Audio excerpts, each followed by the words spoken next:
Let me tell you something. Well, first of all, let me say hi. Hello, everyone, and welcome back to Psychology Eats. So, what's eating you? Well, if you've been following my channel, you know I do a little bit of this and I do a little bit of that.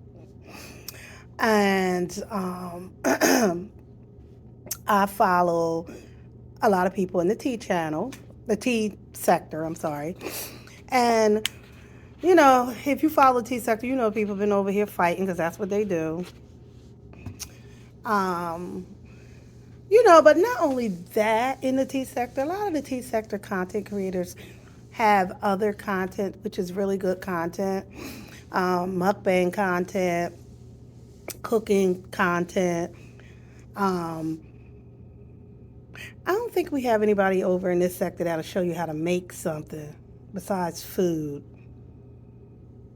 No, but and just general good commentary or whatever. But I've just been over the last few months. I have, well, since the pandemic, I have not been doing therapies. And really just taking a break from being a therapist, which I was a therapist for many, many years. And during the pandemic, we went to telehealth. And so I just didn't feel like telehealth was for me. I'd rather be in the room with the client. So I transitioned kind of out of that. And I'm on my 10-year anniversary of being a professor, and I teach psychology. So anyway, um, excuse me. So my days off from teaching, because we don't teach that many hours in a week. I said, I haven't really been around kids in a long time, like little kids. And so I was like, my district where I live, and all across the United States, not only is there a teacher shortage, there's a shortage in substitute teachers. And so for the last couple of months, I started substituting in my district. I'm looking at the clock, y'all, because I got to go pick my class up. They at lunch right now. I got to go pick them up. So anyway, I have just been getting my whole life being a substitute teacher. Now, 30 years ago, I was a substitute teacher when I left, when I got 60 credits. Yeah, when I got 60 credits in my bachelor's program, I became a substitute teacher in New Jersey. And I was only like 22, 23 years old. And I was an easy substitute then, and I'm an easy substitute now. But I'm laughing because I don't know if I can really rate myself. The kids love me. They say I'm the best substitute they ever had in their life. They beg me to stay. But I'm in and out. I'm in and out. Yo, I gotta stop this video because I gotta go pick these kids up. And then I'm gonna tell y'all why I really rate myself. I'm the best and probably the worst substitute. But we'll talk about that in the next clip. I'll be back. I gotta go get these kids. So listen, it is the end of the day. I'm in my car waiting to pull up out of here. But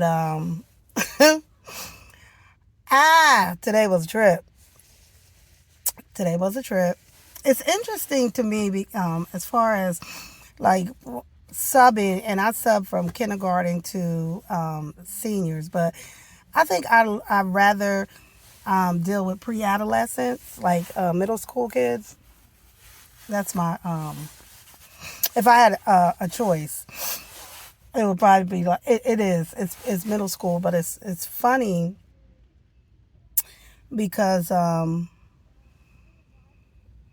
today, at the end of the day, like half the class, they were only third graders, but half the class was crying because I was leaving. And, they're just so good for my self-esteem.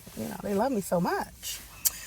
And I was saying, I don't know, and why, I always said, why do you guys say I'm such a good substitute? And basically, I don't let the students do what they want. You can't do that. You got to have some control. But I'm not,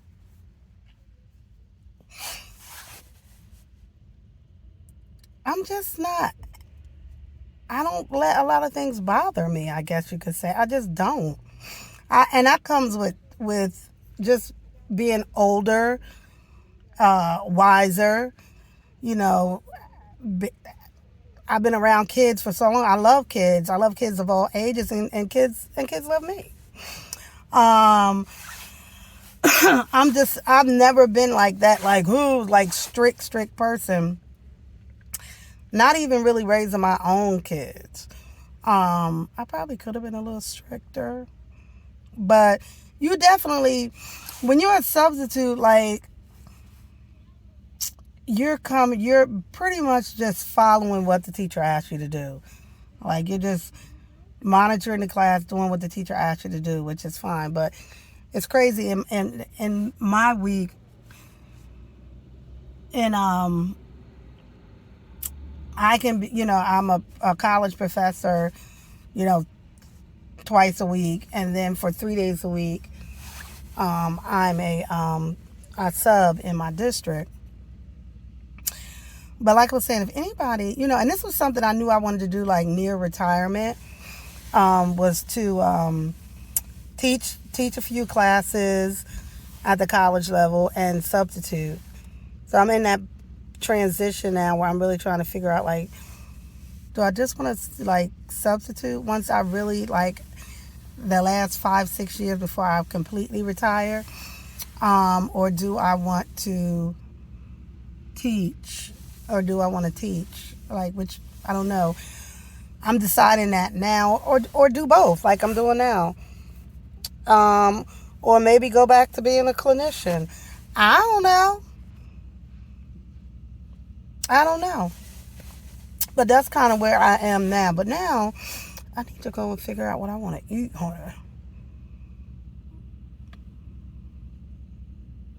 I'm waiting for these buses so I can roll out. But that's it. If anybody is interested in being a substitute teacher, check out all the requirements. Every state and every school district has their own requirements to be a substitute teacher. And schools are really, really desperate for substitute teachers because with the pandemic, teachers took retirement, especially the older teachers, and it's left like this gap. Also, I mean, substitutes, for the most part, it's not a position where you're going to get benefits. And so people can't afford to work and not get benefits if you don't have a spouse that can cover you on benefits, or you haven't purchased benefits from Obamacare or whatever. So it is a position that you don't earn time off, or at least in my district. So, you have to go through some requirements in order to be a substitute teacher. So for a lot of people, do it at retirement as just like a supplemental income or something like that, or just to add to whatever they're already making through pension and Social Security or whatever. But for me, it works. Well, where are my keys? It works in my schedule for now. But these kids are these kids crack me up.